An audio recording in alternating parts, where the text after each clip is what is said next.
Eu sou Sofia, sou filha de Maria Rocha Cavalcante Acioli. Nós somos convidados para participar desse projeto, que é a cadeira 41 da Academia Alagoana de Letras.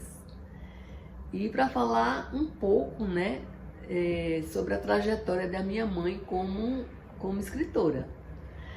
Na realidade, eu acho que foi uma consequência, porque nós sempre conhecemos ela como uma grande contadora de histórias. Então, a gente passou a vida escutando as histórias da minha mãe. E ela contava com muitos detalhes, com muito humor, né? Ela contava muitos fatos da infância dela. Ela perdeu a mãe com 8 anos de idade. A irmã mais velha tinha 18, que era Moema. E terminou que elas ficaram assumindo os afazeres da casa. Então, meu avô não casou novamente. Então, assim, uma cozinhava, outra fazia feira, outra costurava, enfim. Cada um tinha um dom, né? E o da minha mãe sempre foi a leitura. A leitura, e ela dizia que teve uma infância muito feliz. E ela contava muitas histórias. Eu lembro que a minha irmã uma vez perguntou: mamãe, quanto tempo durou essa sua infância? Porque você tem muitas histórias para contar. Ela disse: ah, minha filha, é porque quando a gente é criança, um ano vale por 3. Então, por isso que eu tenho tantas histórias para contar. Mas aí a gente repetia as histórias e às vezes a gente perguntava: mãe, conta aquela história novamente que eu esqueci. E aí alguma delas falou assim: ai mãe, você devia escrever pra gente não esquecer. Mas enfim, chegou o dia, né? Então assim, em 1992, ela resolveu escrever as histórias da infância dela no Engenho. E nesse livro, além dela contar as histórias dela, da infância, ela também tinha muito material de fotografias, de documentos dos ancestrais. E, enfim, ela ficou animada com essa possibilidade, né, de contar a história e também falar dos ancestrais. Procurou um primo em Pernambuco, Fernando José, que também era historiador e tinha muitas fotos e muitos documentos. Enfim, como ela disse, trocaram figurinhas. E aí saiu o livro, né? Foi uma tiragem pequena, mas era um livro muito interessante, todo mundo gostou do livro. E ela continuou, né? Contando as histórias dela e continuou. Depois desse livro, ela foi convidada para fazer parte do clube literário pela escritora Ilza Porto. E, de novo, todo mês ela tinha que comparecer à reunião e tinha que levar um trabalho, que ela chamava de dever de casa. E aí, quando ela começou a escrever, né, ela lia para todo mundo em casa o trabalho, e ela lia com alegria, e ela contava como se fosse a primeira vez a história. E depois disso, eu acho que ela ficou estimulada, né, a contar e a escrever. Foi quando ela deu um livro, esse livro primeiro que ela escreveu, ela deu para a Carmen Lúcia. E Carmen Lúcia leu o livro dela e assim, achou uma maravilha o livro e elogiou muito e estimulou ela: Maria, você tem que continuar escrevendo, você escreve muito bem, você conta as histórias, os fatos com muita naturalidade, usando o vocabulário da época, enfim. E aí ela disse: verdade, eu preciso escrever mais coisas, né? Foi quando também surgiu a oportunidade, né, das irmãs. Elas cozinhavam muito bem e elas resolveram escrever um livro de culinária e elegeram a mamãe para ser a escritora, né? Então, é engraçado porque em cada receita, ela, como era uma boa contadora de histórias, ela tinha sempre uma historinha para contar. Inclusive, tem uma delas que foi a cocada da Mema. Ela escreveu que quando só a Moema sabia fazer cocada, depois a Ieda aprendeu a fazer cocada. E um dia ela falou para Moema, Moema, a cocada da Ieda tá ficando melhor do que a sua. E aí a Moema não gostou e fez um comentário, né? Ah, você para fazer não faz, mas para dar a nota você sabe.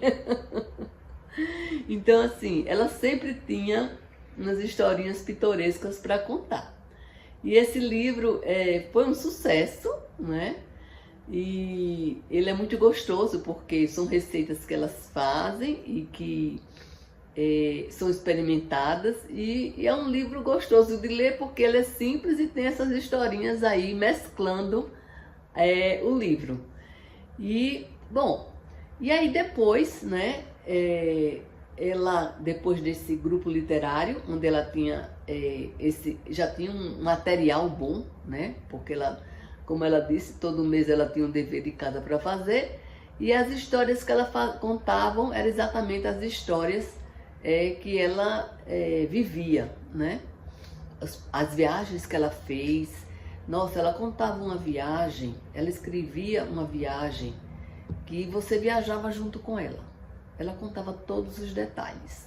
Era muito incrível. E então ela resolveu, né?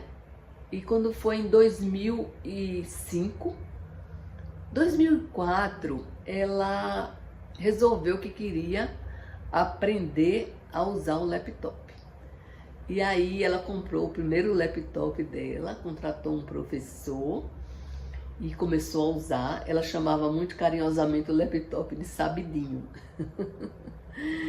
Mas assim, ela disse que a partir daí ela teve mais facilidade, porque ela podia escrever, podia apagar, enfim. Ela pôde fazer com mais qualidade o trabalho, né? E aí ela começou a escrever, como ela diz, né? Assim, muito rapidamente, né? Em 2005, ela passou as férias na Barra de São Miguel escrevendo.